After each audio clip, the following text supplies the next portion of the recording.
welcome to my channel. So today I just want to talk about a few things that I read in an article today. I know the articles are a couple days old. Took a couple day break.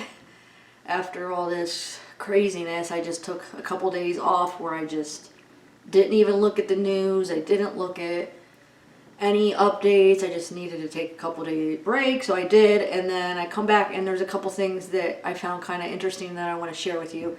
Like I said, it's from a couple days ago, so you guys might already be aware of it, but just an interesting thing that Tammy and Chad's daughter had said. So I'm going to read you a part of this article, and also Tammy's friends saying just some interesting things about Tammy actually the week before she died. Not only something that her daughter said, but also something that her friends were saying, how she was acting different. So I want to read you a couple parts of these articles. And then also how Chad was acting weird. Matthew Price, who lives across the street from Daybell in Rexburg, recalled Daybell's strange behavior last year just before Daybell's wife Tammy Daybell died, and after stepkids JJ and Tylee went missing. Price said he noticed something was off about Daybell's behavior when Daybell and Vallow knocked on his door to buy pumpkins a week before Tammy's death. So now I'm going to go to another part of an article where friends of Chad Daybell's first wife, Tammy Daybell, have come forward to say something wasn't right in the days before she died. She smiled nonstop. She was out to do her very best and then some, Mandy Fowler, Tammy Daybell's friend and co-worker, told KSL TV reporter Garna Meja. Friends and co-workers like Mandy Fowler said Tammy Daybell was loved by everyone at Central Elementary School, where she worked as a librarian. She was the most amazing person ever, Fowler said. You only meet someone like her once in a lifetime. She said her 49-year-old friend was full of life, loved gardening, serving others, and had somehow found the time to train for a marathon. Does it sound like somebody unhealthy to you? No. It sounds like somebody did something to make something happen, in my opinion. But anyway, she said she had noticed something different about Tammy Daybell during her last visit with her. Fowler said Tammy Daybell would often suggest books for her to read. She had stopped by the library to talk about a book choice, but Tammy Daybell felt distant. I was coming to ask her about another book recommendation, and she was just really busy and didn't want to talk a lot, Fowler explained. She seemed maybe kind of frustrated. That wasn't typical of her. So yeah, I think she was frustrated because she probably suspected that her husband was having an affair and that something was going on. I mean, you're not going to sit there and have a relationship with Lori like that and be planning and all this stuff. And he was seen at the storage unit with her, and whatever they did to JJ and Tylee all that time. I mean, how is he explaining that? So she obviously probably got a feeling something was wrong. Something's going on here. So yeah, she probably was frustrated and just worried. And who knows if they did poison her, if they started doing it like a week prior. I mean, who knows if it was a one-time deal or a build-up. But I think the more acting weird would probably be more just her sensing something's not right. And maybe Chad was being really mean to her too. The day after Tammy died, staff at the school gathered to comfort her daughter, Emma Murray, who teaches at the same school. During the visit, Fowler and another friend told KSL that Murray also shared concern about the state in which they found Tammy Daybell's body. Murray reportedly shared that Tammy Daybell appeared to have pink foam coming out of her mouth. Fowler and multiple sources told KSL that Chad Daybell refused to have an autopsy performed on his wife. They expressed concerns about Tammy Daybell's funeral, which they felt was rushed. So I looked up about the pink foam coming out of your mouth, what that can mean, and I found, I'll share this information with you. It says when the heart and lungs are not working properly, fluid builds up around both organs and cells and are starved of oxygen. Carbon dioxide and other gases also build up around cells and mix with the fluid, forming a frothy, light pink or blood-tinted mucus. So I read quite a few comments about pulmonary edema causing the pink frothy foam, which that's true. A pulmonary edema could cause that, but they keep mentioning that that's how Alex died. But Alex died of a pulmonary embolism. That's different than a pulmonary edema. Pulmonary embolism is a blood clot. A pulmonary edema is a condition caused by excessive fluid in the lungs. So a pulmonary embolism could cause a pulmonary edema. Yeah, that could. So Alex could have had a pulmonary edema that was caused by the pulmonary embolism. But as far as Tammy, I don't know, with the pink froth, I mean, they're doing the autopsy, so maybe they'll find out that she had a pulmonary embolism too. So as far as the pink foam, that could be caused by a pulmonary edema. So I'm trying to like find the connection here where it could possibly be connected. So if you're saying the pink foam is, the pulmonary edema can cause that pinkish foam, and pulmonary embolism could cause a pulmonary edema, but a pulmonary edema is not a pulmonary embolism. So they're two different things. So the cause of death on Alex is, they're saying a pulmonary embolism. So he had a pulmonary embolism, but we don't know about Tammy yet. Maybe they'll find out she had a pulmonary embolism too. And maybe the pulmonary embolism that they both had caused a pulmonary edema, which caused the pink foam. But as far as what we know so far, I guess a bunch of people were trying to make the connection, well, poisoning that would cause the pulmonary edema. But the thing is if that autopsy is correct with Alex, we have to find something that causes a pulmonary embolism. So if he did have a pulmonary edema, it was caused by the pulmonary embolism because he did have the blood clots. We would have to find a poison that would cause a pulmonary embolism. Unless if he had, I don't know, who knows, he could have had a bunch of things going on.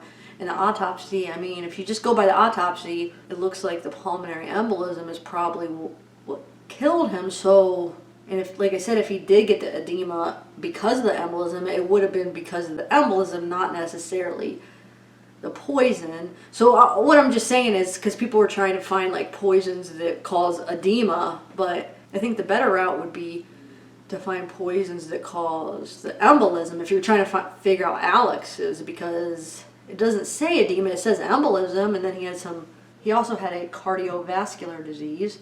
So I don't see anything about the edema unless I don't know, the main thing that they say on his cause of death is the embolism and the hypertensive cardiovascular disease, and we don't know about Tammy yet. Like I said, if for some reason the pulmonary embolism caused the pulmonary edema in Alex, then it would be the pulmonary embolism that would cause it. Am I making sense?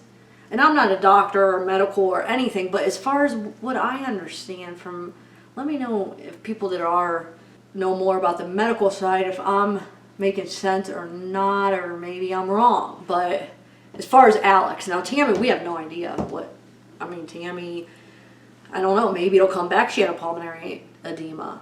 I don't know, or maybe she'll come back she had a pulmonary embolism. I would be freaked out if it was a pulmonary embolism. Her and Alex both had the blood clots. That would be weird. I read through, his autopsy report real quick. I was trying to read through before I did the video real quick to see if it said anything about edema, since everybody was talking about the edema. But as far as, he did have a embolism. They call it bilateral pulmonary thromboemboli. So I guess we'll just find out when it comes back with Tammy. But no, I do think the possibility that they were given some kind of poison. So when we got the autopsy results of Alex, I was trying to look up some poisons that would cause a pulmonary embolism. And I found a few. Carbon monoxide is a big one that does. And also cyanide. And cyanide could cause the foaming. As far as the pink foaming, that's just a reaction because it's the blood mixed with the foam. I'll read you what it says. Oh yeah, I already read that where it says it's light pink or blood tinted mucus. It's when the carbon dioxide and other gases also build up around cells and mix with the fluid, forming a frothy light pink. So yeah, it's a thing when the heart or lungs are not working properly and the fluid builds up around both organs and cells are starved of oxygen. So that could be, a lot of things could cause that. So I don't know, I guess we'll find out. I hope they really look into it and have some good doctors. And I don't know, I just hope if something was done to Alex and Tammy, I hope that we get to the bottom of it, or they get to the bottom of it. I really do. But you know what, it makes me wonder, because supposedly Chad is the one that found Tammy, right? Did his daughter see Tammy before they would have taken her away? If she went and visited her body, after that had happened, they would have cleaned her up. They wouldn't have kept the pink foam, right? So was she there that day? Weren't they all living on their own? I mean, was she living there that she would have seen her mom when this happened? I didn't know that. I wasn't aware. I always pictured, because they're all adults, I thought they were all out of the house and it was just Chad and Tammy when it happened.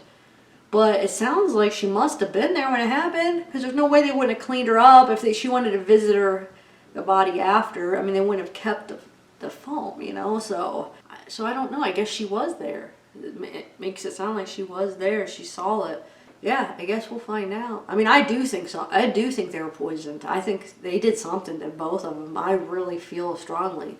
I feel more strongly about Tammy, that they for sure did something to Tammy. Now, especially after hearing Melanie Gibb saying how what Lori said, oh yeah, she'll be dead by the time I move up there. And then when she moved before Tammy died, Melanie asking her, well, isn't that going to be weird? He's married, and her saying, oh no, she'll be dying. Like it was a for sure thing. I mean, I personally think 100% that they did something to Tammy. Like 100%. Now, Alex, I think they did something to Alex too, but I'm not as sure with Alex as I am with Tammy. I mean, this is just my opinion. But I think, I mean, it's still high probability that they did something to Alex too. I really do think they did something to both of them. But I think for sure Tammy. I mean, if they come back and say that it was natural, I don't believe it. I won't believe it.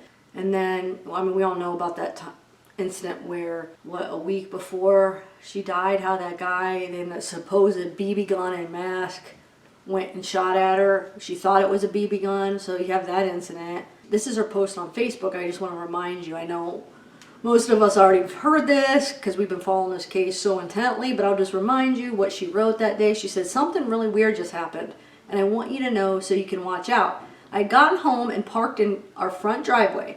As I was getting stuff out of the back seat, a guy wearing a ski mask was suddenly standing by the back of my car with a paintball gun. He shot at me several times, although I don't think it was loaded. I yelled for Chad, and he ran off around the back of my house. According to Tammy's obituary, she was an excellent student who played drums and clarinet and became the yearbook editor in her senior year. She met Chad Daybell after her freshman year at Brigham Young University, and they quickly fell in love, marrying on March 9th, 1990. They have 5 kids together, and they moved to Idaho in 2015, where she became a librarian, and he became a book writer, a publisher, and a freaking crazy man.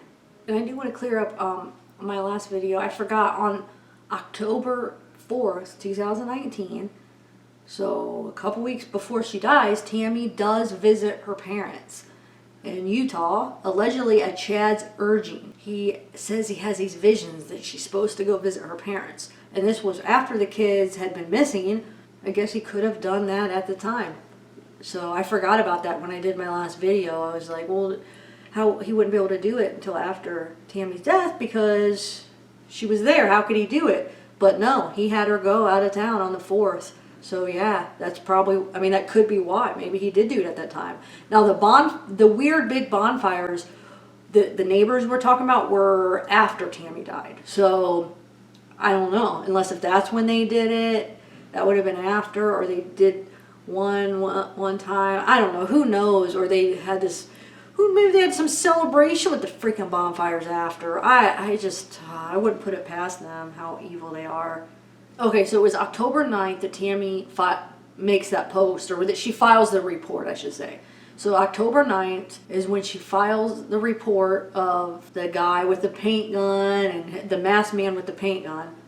And then, though, this is allegedly, now this hasn't been confirmed, but on 10/12, so this is 7 days before Tammy dies, Chad buys a rope and a ski mask at Cabela's in Idaho Falls.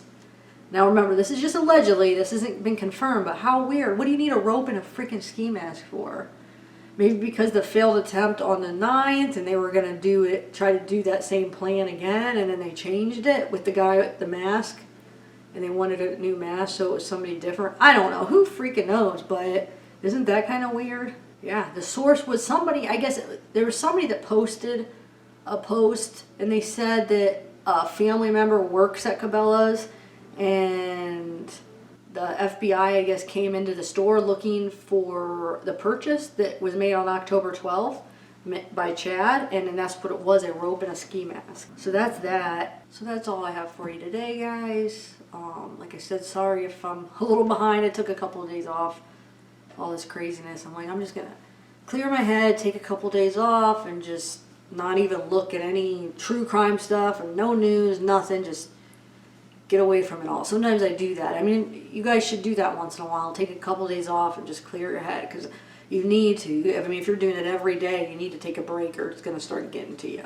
Especially the big news that we got this week. I mean, you just need to take a break for a minute and just, let it all absorb and just kind of, I don't know, it gets overwhelming, it really does. If that's all you're doing every day, true crime is just all this negative, just sad stuff, I should say. Not negative, I mean, it's just sad. But us true crime channels, we do this for hopefully a positive effect and a positive influence where hopefully somehow we can make a difference somehow for the victims, or just somehow. That's really, I guess, probably most creators' purpose as far as true crime, I feel like. So, alright, so that's all I got for you today. I think we're going to do a live Wednesday with Randy, so be looking for that. And, yeah, have a good day, everybody. Bye.